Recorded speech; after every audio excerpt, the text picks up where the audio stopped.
নমস্কার বন্ধুরা, কেমন আছেন সবাই? আশা করি সবাই ভালো আছেন। তো আজ বানাবো ইলিশ বাটা বা ইলিশ ভর্তা। তার জন্য ইলিশ মাছটাকে লবণ হলুদ মাখিয়ে নিয়েছি। নেওয়ার পরে কড়ার মধ্যে তেল দিয়ে আমি 3-4টে শুকনো লঙ্কা দিয়ে দিয়েছি ভাজার জন্য এবং রসুনও দিয়ে দিয়েছি ভাজার জন্য। এগুলো তুলে রাখবো। রাখার পরে আমি ইলিশ মাছটা ভেজে নেব ভালো করে ভাজার পরে এইবার মেন আমাদের কাজটা হচ্ছে ইলিশ মাছের কাটা ভাজা। ইলিশ মাছের কাটাটা কিন্তু এত সুন্দর করে বাছতে হবে যাতে হচ্ছে এর মধ্যে একটু না কাটা লেগে থাকে। যার জন্য আমি চামচ নিয়ে নিয়েছিলাম, নিয়ে সুন্দরভাবে ইলিশ মাছটা আস্তে আস্তে কাটা ছাড়িয়ে এই যে রেডি হয়ে গেছে আমার ইলিশ মাছটা ছাড়ানো।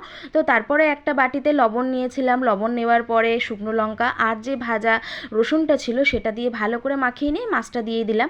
মাছটা দিয়ে দেওয়ার পরে একটু ধনেপাতা দিয়ে দিয়েছি। ধনেপাতা দেওয়ার পরে ওপর দিয়ে হচ্ছে কাঁচা সরষের তেল দিয়ে ভালো করে এটাকে মাখিয়ে নিতে হবে। মাখিয়ে নেওয়ার পরে হচ্ছে একদম ঝিরিঝিরি করে পেঁয়াজটা কেটে আমি এর মধ্যে একসাথে মাখিয়ে নিয়ে তারপরে হচ্ছে শিলনোড়ায় এটাকে বাটতে হবে। আপনারা বারবার বলি যে যেমন ঝাল খাবেন ঝালটা ইউজ করবেন। তো ভালো করে বেটে এই যে রেডি হয়ে গেছে আমাদের ইলিশ বাটা বা ইলিশ ভর্তা। ভালো লাগলে একটা লাইক কমেন্ট করে যাবেন।